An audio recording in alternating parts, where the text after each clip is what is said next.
This video is a response by Robert Sungenis to statements made by two Catholics, Jimmy Akin and Daniel Oconnor, contesting the scientific and ecclesiastical view of geocentrism, namely, the Catholic Church's historic doctrine that the sun and stars daily revolve around a fixed Earth. As is our usual format, we will let our opponent speak first and then we will critique his assertions. Let's begin.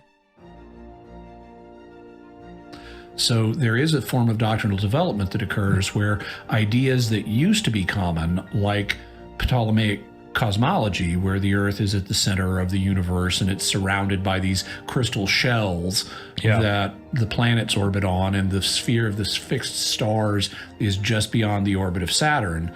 Well, that used to be a common opinion, and some people like Galileo even got condemned for calling that into question in ways that were deemed problematic. But that doesn't mean the church is stuck with all that. To be honest, I haven't seen many Catholic apologists over the years distort ecclesiastical decrees and misinterpret Scripture to conform to his own views as I have Jimmy Akin.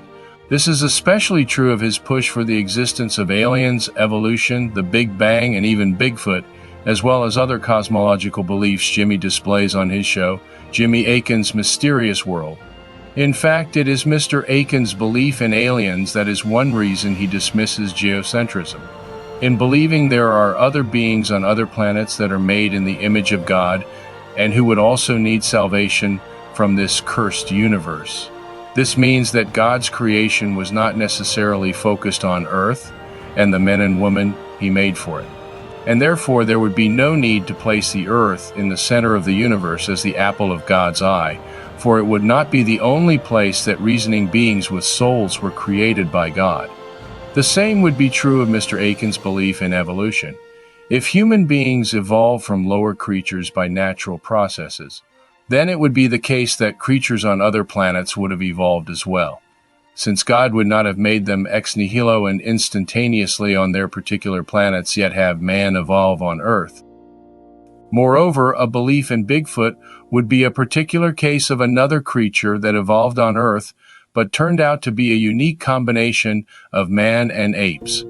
Accordingly, a belief in evolution and aliens living on other planets would necessitate a belief in something like the Big Bang to start the process and have it continue over billions of years. So we see that Mr. Akin's belief in aliens, evolution, the Big Bang, and Bigfoot is all connected, and it invariably leads to a disdain for geocentrism, since geocentrism fundamentally denies them all. Geocentrism denotes that Earth is the only place in the universe that intelligent beings with a God-given soul exist, and that such a divinely unique physical and spiritual constitution implies they were made instantaneously, not over billions of years of evolution.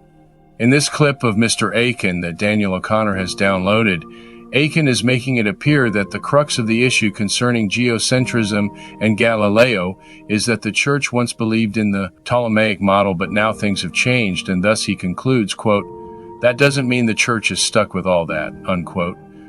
Jimmy's conclusion is that because the Ptolemaic model was obviously primitive because it had crystal tubes in which the planets traveled, we are not required as Catholics to accept such a model. Although he is right about that aspect of the issue, it is Mr. Akin's subsequent conclusion that is entirely wrong. The subsequent conclusion is that since Ptolemy's model was not altogether correct, then Catholics are therefore permitted to disregard geocentric cosmology altogether and can hold to heliocentrism. But in the Church's contention with Galileo, it didn't matter what heliocentric model was being proposed, whether it was from Pythagoras in the 6th century BC, Aristarchus of the 3rd century BC, the Indian heliocentrist Aryabhata in the 5th century AD, or Nicholas of Cusa, Giordano Bruno, Nicholas Copernicus, Galileo Galilei, Johannes Kepler, or Isaac Newton. They were all condemned as heretical for one simple reason. They all made the earth move and kept the sun fixed. This church teaching was defined and declared in 1616 under Pope Paul V. We know of its official status not only on what was stated in 1616, but especially what was stated to Galileo in his 1633 trial, presided over by the Pope himself, Urban VIII. The sentence against Galileo stated the following in 1633. Although in the said book you strive by various devices to produce the impression that you leave it undecided and in express terms probable, which however is a most grievous error, as an opinion can in no wise be probable which has been declared and defined to be contrary to divine scripture. The original Italian reads as follows. Punto avvenga che tu in detto libro con vari raggiriti studi di persuadere che tu la lasci come indecisa ed espressamente probabile non potendo in un modo esser probabile un'opinione dichiarata e definita per contraria alla scrittura divina. Therefore we say, pronounce, sentence, and declare Diciamo, pronuntiamo, sententiamo, e dichiariamo that you, the said Galileo, by reason of the matters adduced in trial, and by you confessed as above, have rendered yourself in the judgment of this holy office vehemently suspected of heresy, veementemente sospetto d'eresia, namely of having believed and held the doctrine which is false and contrary to the sacred and divine scriptures, that the sun is the center of the world and does not move from east to west, and that the earth moves and is not the center of the world. falsa e contraria alle sacre e divine scritture, che il sole sia centro della terra e che non si muova da oriente ad occidente, e che la terra si muova e non sia centro del mondo. And that an opinion may be held and defended as probable after it has been declared and defined to be contrary to the Holy Scripture, Dopo essere stata dichiarata e definita per contraria alla sacra scrittura, from which we are content that you be absolved, provided that first, with a sincere heart and unfeigned faith, you abjure, curse, and detest before us the aforesaid errors and heresies. li suddetti errori e eresie. As we can see, the 1633 trial against Galileo is bringing forth matters that were already dealt with by the Church on a formal basis in 1616. Thus, the condemnation of heliocentrism occurred in 1616, when Pope Paul V agreed with the conclusion of his 11 cardinal consultors and Robert Bellarmine in the following statements. Condemnation number 1. The proposition that the sun is the center of the world and does not move from its place is absurd and false philosophically and formally heretical, because it is expressly contrary to the Holy Scripture. Che il sole sia centro del mondo et immobile e di moto locale, è proposizione assurda e falsa in filosofia, e formalmente eretica, per essere espressamente contraria alla sacra scrittura. Condemnation 2. The proposition that the earth is not the center of the world and immovable, but that it moves, and also with a diurnal motion, is equally absurd and false philosophically and theologically considered, at least erroneous in faith. Che la terra non sia centro del mondo né immobile, ma che si muova e tiando di moto d'orno, è parimente proposizione assurda e falsa nella filosofia, e considerata in teologia ad minus erronea in fide. Galileo was convicted of being suspect of heresy because one of the characters in his fictional book, the Dialogo, believed the earth moved around the sun and the sun was fixed. But since it was a fictional book, the Church couldn't convict Galileo of being a formal heretic but only of being suspect of heresy. Since the 1633 trial, the Church has never made an official binding statement that rescinds or reverses what was defined and declared in 1616 and juridically cemented in 1633, regarding the fact that the earth is fixed and the sun revolves around it. There were only 3 major incidents that occurred in the opposite vein, but none of them were official and binding reversals of what was decided in 1616 and 1633. First, Canon Satelle, who wrote a book on heliocentrism in 1814, was at first denied an imprimatur by Father Filippo Anfossi. Anfossi's decision was contested by Cardinal Maurizio Olivieri, who took the case to Pope Pius VII to go over Anfossi's head and obtain the imprimatur for Canon Satelle. But the archives reveal that Cardinal Olivieri persuaded Pius VII by lying to him about the trial against Galileo. Olivieri told the Pope that the 1616 and 1633 decrees against Galileo did not condemn heliocentrism, but only Galileo's version of it. Since Galileo's version did not have elliptical orbits for the planets as Kepler's model did, This was a bald-faced lie, since the 1616 and 1633 deliberations did not even discuss elliptical orbits, much less use them to judge Galileo. Pope Pius VII, not knowing any better since all the Galileo records had been confiscated by Napoleon in 1809 and not returned until 1845, was under duress and thus was forced to make an improper decision due to Cardinal Olivieri's falsehood. Second, in 1835, Pope Gregory XVI took Galileo and Copernicus off the Index of Forbidden Books, giving no reason for the decision. This might appear significant except for the fact that before he became Pope in 1831, he was formerly known as Cardinal Capillari, who worked with and sided with the falsehood of Cardinal Olivieri that the magisteriums of the 1600s did not condemn heliocentrism, but only Galileo's version of it. Third, in 1992, John Paul II gave a private speech to the Pontifical Academy of Science concerning the Galileo issue. The speech was written by Cardinal Paul Poupart, who claimed that the high church men of Galileo's day were wrong in thinking that they had to interpret Scripture literally, but that now that we know the science, the church is not required to interpret Scripture literally. But regardless of Poupart's reasoning, John Paul's speech has been given no official standing in the doctrine of the Church. Although Isaac Newton in the late 1600s insisted that the Earth goes around the Sun, he arrived at that position by limiting the scope of the analysis to the solar system, a false presumption in Newton's physics that is well recognized today. As Einstein put it, we can have a system whereby K, the Earth, is treated as being at rest. If Newtonian mechanics disallows such a view, then this could very well be the foundation for the defects of that theory. Because of this defect, Newton's physics was superseded by general relativity, which insists that because the whole universe must be considered in the analysis, either model, the geocentric or heliocentric, is possible, and thus Scripture and the Church are not wrong in insisting that based on a face value and historical reading of Scripture, the Sun goes around the Earth. This is why Einstein himself admitted the following in the book, The Evolution of Physics, From Early Concepts to Relativity and Quanta, authored by Albert Einstein and Leopold Infeld, 1938 and 1966, page 212. The struggle, so violent in the early days of science, between the views of Ptolemy and Copernicus would then be quite meaningless.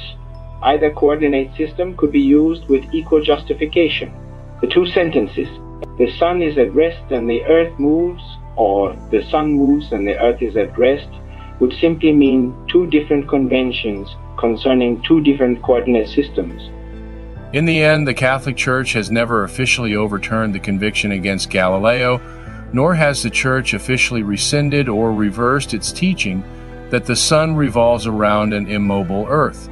Thus, the teachings of 1616 and 1633 stand today as the Church's last official decree on the Galileo issue.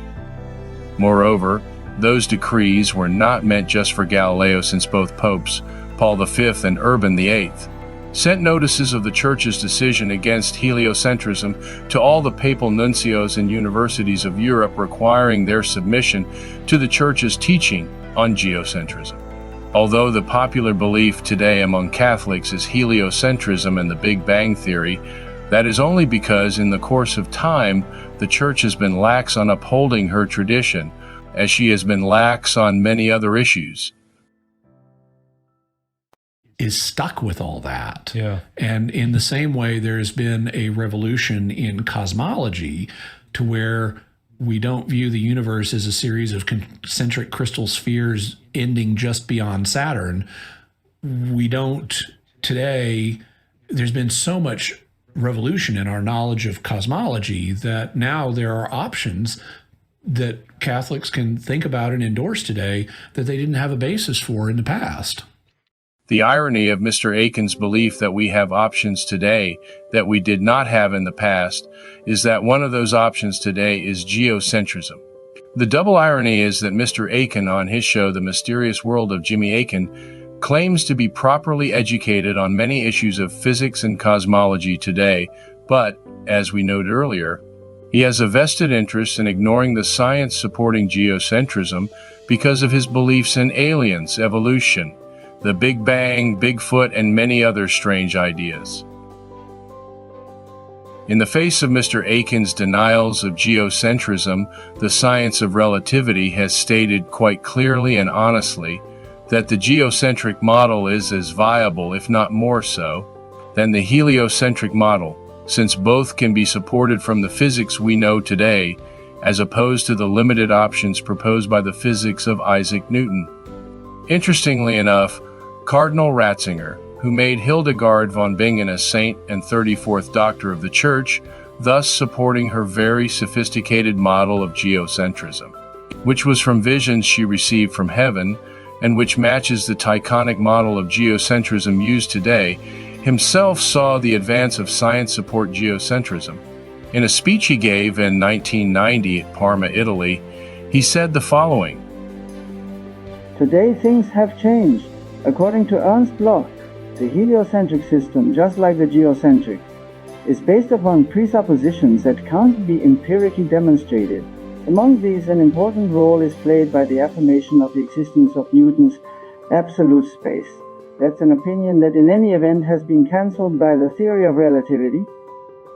Bloch writes in his own words, "From the moment that, with the abolition of the presupposition of an empty and immobile space, movement is no longer produced towards something, but there's only a relative movement of bodies among themselves, and therefore the measurement of that depends to a great extent on the choice of a body to serve as a point of reference.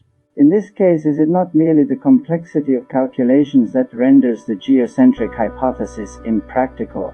Then, as now, one can suppose the Earth to be fixed and the Sun as mobile. At the time of Galileo, the Church remained much more faithful to reason than Galileo himself. The process against Galileo was reasonable and just. And as far as options are concerned, the Church has never rescinded the decree of Pope Leo XIII that in interpreting Scripture, we are to interpret it literally unless reason or necessity does not make it possible. Today, it is certainly allowable to interpret Scripture literally concerning its insistence that the sun and stars go round the earth each day, since that is afforded to us by Einstein's general relativity. Even Isaac Newton, though he claimed to have proof of a moving earth based on his insistence that only the solar system should be used in the calculation, later conceded in the last page of his Principia Mathematica that a geocentric universe is possible if the right forces were present outside the solar system. Newton states, quote, "In order for the Earth to be at rest in the center of the system of the Sun, planets, and comets, there is required both universal gravity and another force in addition that acts on all bodies equally according to the quantity of matter in each of them, and is equal and opposite to the accelerative gravity with which the Earth tends to the Sun. Since this force is equal and opposite to its gravity toward the Sun, the Earth can truly remain in equilibrium between these two forces and be at rest, and thus celestial bodies can move around the Earth at rest, as in the Tychonic system." Newton's quote was taken from the 2015 book written by physicist Steven Weinberg titled To Explain the World, The Discovery of Modern Science, pages 251 to 252, and originally from physicist George E. Smith of Tufts University in the essay titled Newtonian Relativity, a neglected manuscript and understressed corollary. Newton's problem was that he didn't know where an additional force resided. Today we know where it is. It is the rest of the universe, but this wouldn't be discovered until 200 years after Newton by Ernst Mach and Albert Einstein. The irony is that Mr. Akin knows about these possibilities but refuses to accept them or continues to ignore them, thus deceiving his audiences into thinking that there is only one possibility: the heliocentric system. This means that Mr. Akin cannot be trusted in his teaching. There's been a revolution in cosmology to where we don't view the universe as a series of concentric crystal spheres ending just beyond Saturn. We don't today. There's been so much revolution in our knowledge of cosmology that now there are options that Catholics can think about and endorse today that they didn't have a basis for in the past. More outlandishness here. No, new telescopes do not give you new options to consider things that Catholics, for the whole history of sacred tradition, regarded as contrary to the faith. No, that is not how it works. And for Jimmy to bring up geocentrism again and Galileo, this is a complete non sequitur. Whether the Earth goes around the sun or the sun goes around the Earth is not a matter with any relevance to the faith or to Catholic morals. Besides, even if you pretend. As much as I respect Mr. O'Connor's dealing with Mr. Akin's erroneous views on aliens, Mr. Oconnor is himself wrong on his assessment that the Galileo issue is, as he says, quote, not a matter with any relevance to the faith or to Catholic morals, unquote. If what Mr. Oconnor is asserting were correct, then the 1633 Church could not have convicted Galileo of being, quote, vehemently suspect of heresy, unquote. If someone is suspect of heresy, then, ipso facto, they are suspect of a doctrine against the faith. Mr. Oconnor may not see it as a matter of faith, but the Church before him certainly did. Although there were many passages in Scripture that spoke in phenomenological language, such as the sunset or the sun rises, there were other passages that spoke more directly to a moving sun and a fixed earth.